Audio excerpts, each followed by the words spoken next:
Friends, welcome to my channel. ఈరోజు మన topic వచ్చేసి తిరుమల తిరుపతి దేవస్థానంలో సుపథం ద్వారా దర్శనం చేసుకోవటం ఎలా, దానికి ఎటువంటి డాక్యుమెంట్స్ కావాలి, ఏమేమి తీసుకు సుపథం దర్శనానికి ఎవరు అర్హులు, సుపథం దర్శనానికి ఎంత సమయం పడుతుంది, సుపథం దర్శనం చేసుకోవాలంటే ఎక్కడ రిపోర్ట్ చేయాలి. సుపథం దర్శనానికి మనకి ఆన్లైన్ మరియు అడ్వాన్స్ బుకింగ్లు ఏమీ ఉండవు. డైరెక్ట్గా మనం కౌంటర్ దగ్గరికి వెళ్ళి రిపోర్ట్ చేసుకోవాల్సింది.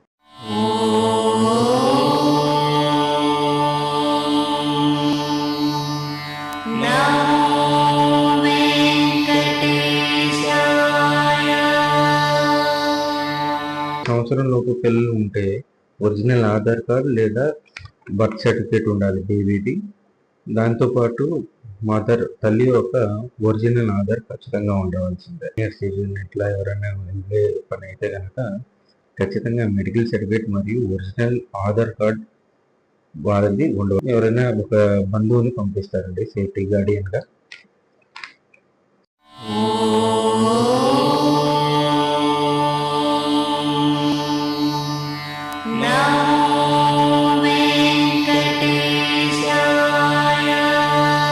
మ్యాక్సిమం 1 గంట లేదా 2 గంటల లోపు అయిపోతుంది. ఒక్కొక్కసారి క్రౌడ్ ఎక్కువ ఉంటే అప్పుడు మాత్రం దాని టైం స్లాట్ గురించి అడ్జస్ట్ చేస్తారు.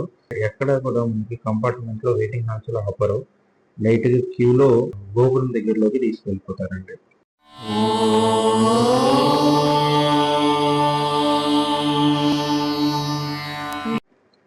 సుపథం దర్శనానికి ఎక్కడ రిపోర్ట్ చేయాలి. గొల్లగోపురం ఉంది కదండి, పక్కన లెఫ్ట్ సైడ్ లోపలికి వెళ్తే మాడవీధి వైపు లెఫ్ట్ సైడ్ మనకి మెట్లు ఉంటాయండి. మెట్లు ఎక్కితే పైన మీకు బోర్డు క్లియర్గా కనిపిస్తుంది సుపథం అని. మెట్లు ఎక్కగానే ఇమీడియట్గా రైట్ సైడ్, వెంటనే రైట్ సైడ్ కుడి పక్కన మనకి సుపథం ఫ్రీ కౌంటర్ ఉంటుంది. అక్కడ మన లగేజ్ కానీ ఫోన్లు కానీ ఇతర వస్తువులు ఉంటే అన్నీ అక్కడ పెట్టేసుకోవచ్చు. అది ఫ్రీ.